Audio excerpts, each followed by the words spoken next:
It's our Coca-Cola Conversations. Major League great Jake Peavy with us now, fresh off the course. How'd you hit him today, Jake? You know what? Hit him okay. Yeah? I tell you what, just an absolute treat playing with Ernie Els. That just swing. such the pros pro Yeah. swing. You could watch that swing all day, couldn't you? You can. When you meet people that you really respect and have accomplished great things, and they're good people, they treat others. I watched him, just treat fans all the way down to us, me, Roman Harper, Greg McElroy. Yep. And we had Ricky step in for Charles Barkley. He didn't make his flight. Yeah, wonderful day. Look, in Birmingham really gets out and supports this event. I've missed last year. I'm not going to miss again. So Ernie Els, big dude. Like you played with Ryan Klesko. Klesko seems like a big dude. I mean, he was just here last week. We played the Friends of Rickwood tournament last week, and I got to see Rhino. That's wild. I didn't know what that guy's doing. Is he still on the West Coast? No, he's back in Georgia. Okay. He drove over. I hadn't seen him in a while. He's got a 14-year-old boy, Hunter, that looks like a small Ryan Klesko. Is he a lefty too? He is a lefty and a huge guy. That's when I knew I'd made it to the big leagues. When I walked in my first locker room, we had a couple former Braves. In the San Diego Padres was Ryan Klesko, and Ron Gant was my left fielder. That guy's built like a tank. I know. Back then, they were the two biggest dudes that you would ever meet, and it raised me in the game. Yeah, you and I are tattoo guys. I've got one. It's very small. You've got more than my little one there. When did you get your first tattoo?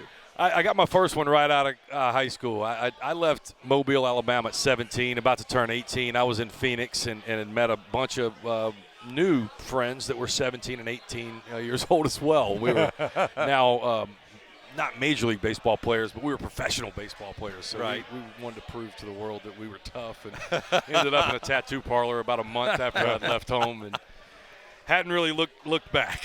Yeah. Do you know what that is? It says "Long Live." Long live. It's a Taylor Swift line. My daughter's got the same exact tattoo, which is the only way I got it. He's got a Taylor Swift tattoo. You know what? Bottom line there, Jake. I got lots of respect for Taylor Swift. I got lots of respect for being a dad. See, that went against us. So I thought we were setting him out. No, look, I love it. Taylor Swift is taking over. And then tried to pour back some good as well. And then I got my first daughter on the way. I got 5 boys. Oh, congrats. Number 6 is going to be going Phillip Rivers, man. This is a San Diego thing. Look, I love Phillip. Me and him are tight, but he's this is it for me. Yeah, this is it. We're going to call it 6. Hey, girls, 42. I'm going to be in the carpool line at 60. I got that's going to be tough. Hey, what's it like? So I'm a big Dodger guy. What's it like pitching at Dodger Stadium? Dodger Stadium was my favorite place to pitch. It's a pitcher, away. I never pitcher's loved, park too, right? It was. I don't know if it's a pitcher's park with that lineup that you guys are running out down. It's ridiculous, isn't it? It really is.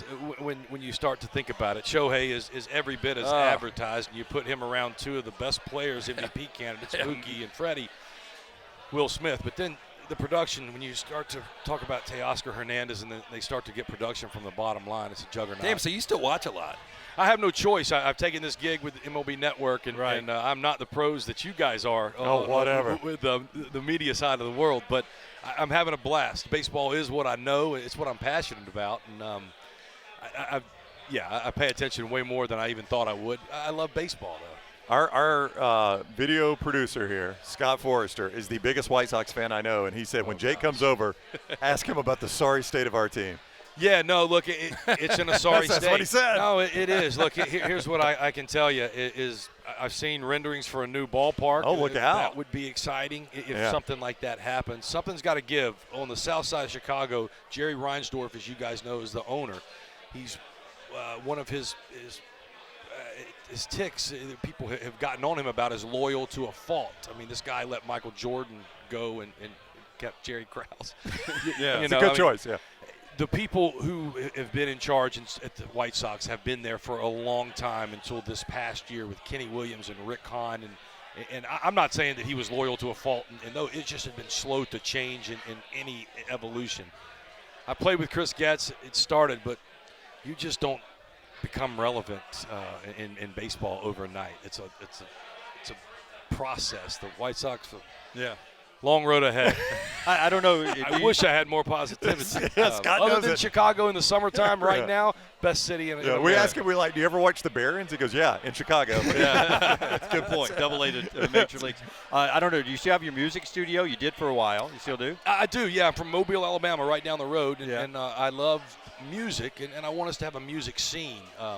We've got some home and some good studios, but I wanted one of kind of industry standard for the town to really feel like that if you wanted to be into music, you didn't have to drive, to Nashville, Atlanta, or New Orleans, where all of our talent went.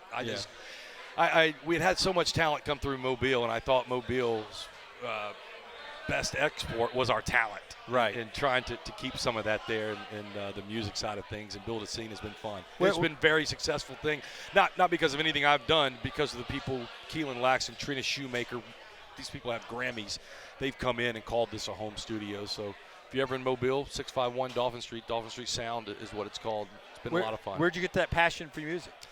I don't know. My family's always been into music, and then when I got to the big leagues at 20 years old, you go from being in the minor leagues, we just talked about the Barons. Those Baron players are doubled up in a La Quinta Inn ordering Papa John's, and there's nothing wrong with that. I loved it. You go to the big leagues, you're at a Four Seasons hotel. You're not going to – and you're in a suite possibly by yourself. Yeah. There's not much to do. I got given a guitar by my third base coach when I was 20 years old.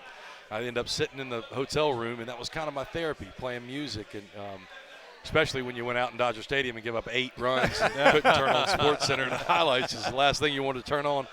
I would sit long before the internet with a book and try to learn, some open chords, and started playing music. It became therapy, kind of became entwined with the foundation and ways to give back. And here we are now. And you're tight with the Chief, too, right? You and Church are tight. That's right, yeah. Well, Eric's a great guy and Yeah. a great friend. Watching guys go to that level of success. Oh, yeah. In music, because talent in baseball, and what I love in sports is there's politics are not really involved. Right. You can either play or you can't. Music, there's a lot of talented people that were playing on the 14th tee box today that are just as good as people playing in arenas that just hadn't gotten their break. Yeah. And stuff. So myth or not, I know pitchers like to run hard back in the day. True. Do people they Not a they myth. do. Not a myth. Well, at least you know when you're throwing. I mean, so. Right, yeah. But I mean, I knew some other guys that ran really, really hard.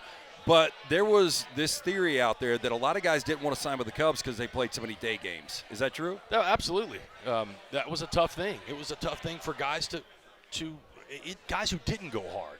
But if you certainly wanted to have some adult beverages afterwards and you had to play majority day games, the turnaround was just going to get you.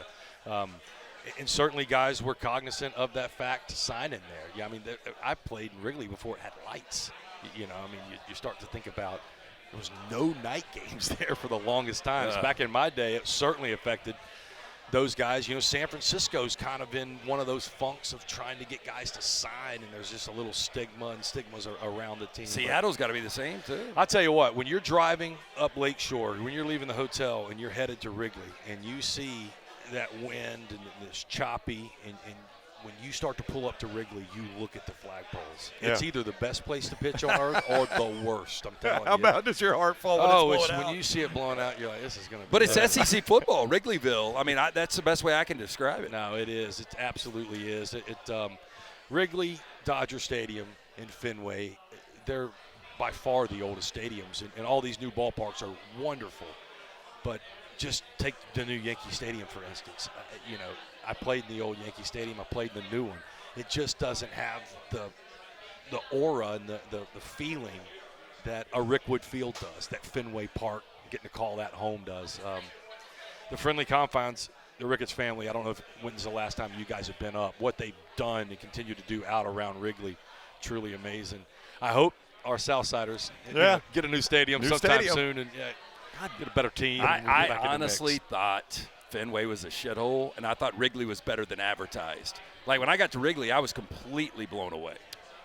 Well, you're exactly right. The Ricketts family has poured tons of money into that. I tell you, if you thought Fenway was a shithole in the last 10 or so years before Larry Lucchino and that group. This was 15 years ago.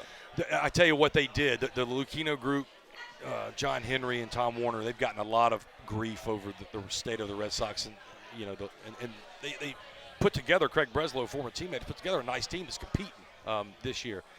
But they salvaged that ballpark. That ballpark could have went one of two ways, and they salvaged to keep Fenway still the shithole it is. But for us, for us, as a chance to play where the greats played, you feel their presence and kind of have to reverence that. I think that's the problem in a lot of sports and society in general is we just don't look and learn from the past and even care about what came before us. And we talk about music. You got to know who and what did it well and not do it exactly like them, but we're taking a little bit of that, and there's got to be some respect. I love that those ballparks exist, and I'll tell you what, there was a lot of highlights in my career. Winning a World Series at Fenway Park with that fan base on those grounds was had to be. So who ran the hardest of anybody you've ever been around when it comes to baseball? We've had Charles Barkley stories before. Basketball guys run hard, but again, baseball players run harder than anybody else. They're basically like rock stars like a Vince Neil from Motley Crue. You have to have one good story, one good guy that you would put up against anybody. Well, there's no way I'm going to throw people's names out there under the bus because they might wear it as a badge of honor. I say something like this, I always had Rick Sutcliffe was one of my absolute idols, unanimous Cy Young Award winner, North Side Chicago. He taught me that, look, man, we've got to be prepared and we've got to find this balance, but you've got to enjoy the ride along the way. So the reason I'm not going to name any guy, if I name a guy right now, when that guy hears that I named him going hard, he's going to say, Peeve went twice as hard as I went. I can't believe he's talking. Is it you? Look, I just will tell you, I worked hard, period. I didn't want to be responsible. When I showed up, it was time to work, and we were going to swipe our time cards and go to work, going to be prepared. When the game got over, I was probably going to see Prince at the United Center. That's right. That's right. And going to have some fun. David Wells was a teammate. I own a ranch up in Michigan with him and Kirk Gibson. David Wells ran pretty hard and taught me a few things. Kirk Gibson, best moment in baseball history, probably. Oh, I'll tell you this, guys. Eckersley was unhittable, wasn't he? He's a Dodger. He was unhittable, and he was unhittable. One of my best stories is when I hadn't yet bought into the ranch. I'm up with David Wells because he's my teammate. I'm meeting Kirk Gibson for the first time. At the ranch, there's a ping pong table in this one room. Me and Kirk Gibson get into a ping pong game. I'm 3 up. Winning 18-15. He comes back, wins 21-19. When he wins, he tosses the paddle on the table and says, I've always been a pretty good finisher. I thought you were going to tell me you did that. Yeah, you're right. I was over there doing that. But here's the last thing I'll say on the off-the-field run. If a guy went and had some beers with you off the field and he ran hard, I'll talk about David Wells going hard off the field. Those guys are typically as much of gamers and guys you would want when in the thick of things as anybody. David Wells is as big of a gamer as I've ever. I mean, when he threw his no-hitter, I think he was hungover, wasn't he? Yeah, probably. Or the last one of the perfect game or whatever. I think he talked about it. David Wells, he had missed a month straight and not pitched. Most people would go have a minor league start. We were getting ready to go Tuesday, Wednesday, Thursday in Boston, Friday, Saturday, Sunday in New York. That means for one starting pitcher, you get both of those teams. And this is 2004. Maybe 2005, but I'm pretty sure it's 04. But you can check. They're pretty good teams, right? We're sitting in Bruce Bochy's office trying to figure out how David Wells, who's told them I'm not making a rehab start, is coming back in the rotation. So Bochy's got all of us in there and asking us, hey, does anybody need a day? How's everybody feel? And David says, hey, no, I'm pitching Tuesday and I'm pitching Sunday. I want both of them. Everybody else in that staff is going, okay, when am I getting the Yankees? Am I going to get Boston, Manny, and David? David Wells, after not pitching for a month, calls them out. I want them both. He threw 5 scoreless in Tuesday night. Standing ovation, first time back in Yankee Stadium. I'm getting chills telling you that. He threw about 7 scoreless. You can go look it up. My memory's not good from some of those late nights. But gamer. Yeah, I love that. Who did you hate seeing coming to the plate? Who owned you? Barry Bonds was – Luis Gonzalez really owned me. But Barry Bonds was unlike any player that I've ever faced and ever did. There were some few right-handed hitters, Albert Pujols and Miguel Cabrera was really good at the time. Manny Ramirez. But I have a hard time throwing those guys in just because they were on Yeah. Bonds doesn't get enough respect, in my opinion. Barry Bonds. Wait, you're walking the bases loaded. Right. Buck Showalter, pretty brilliant man. And guess who was hitting behind him? The MVP of the league, Jeff Kent. Was hitting the MVP of the league. We're going to pitch to you, pal. Barry Bonds. I forgot how that unlike at bat anybody went. I'd ever What faced. did Kent do? I can't remember either. I can tell you this. Facing Barry Bonds was on a different level than anybody I faced in a 15-year career. Terrifying? Yeah. When he Yeah. was good, he just if you threw him strikes, he did ended up in the miss. ballpark. Yeah, he didn't miss. We, It truly was. we talked about our friendship with Charles Barkley. One thing we've always loved about Charles, he's never forgotten where he came from. I'm looking at you wearing an Azalea City hat. You've never forgotten where you came from. I love that. No, you're exactly right. I'm proud to be from this state. We get a lot of flack being in San Francisco just recently, being up in the Northeast. Obviously, with some of our politics, it can get sideways if you're having conversations around. But I never shy away from where I'm from. I take the good with the bad. I've learned from that. I'm not in love with everything we do politically or vice versa. Not the same way when I go to California. I'm not, middle ground. I don't really talk politics, but the Southern hospitality, some of the respect, I try to take with me everywhere I go. And again, I've learned from living in California. I've learned non-judgment that us down here will be real judgmental at times. So try to take a little bit from the cities I've lived in, 4 great ones, San Diego, Chicago, Boston, and San Francisco. But Mobile, Alabama is home. Yep, I love it. I love that. Great stuff. Yep, Coca-Cola Conversation, the great Jake Peavy. Thank you, Jake. I appreciate you, it, Jake, guys. man. It's Yeah, congrats fantastic. on you guys. Oh, thank Work you. too, yeah. Very Thank you. nice.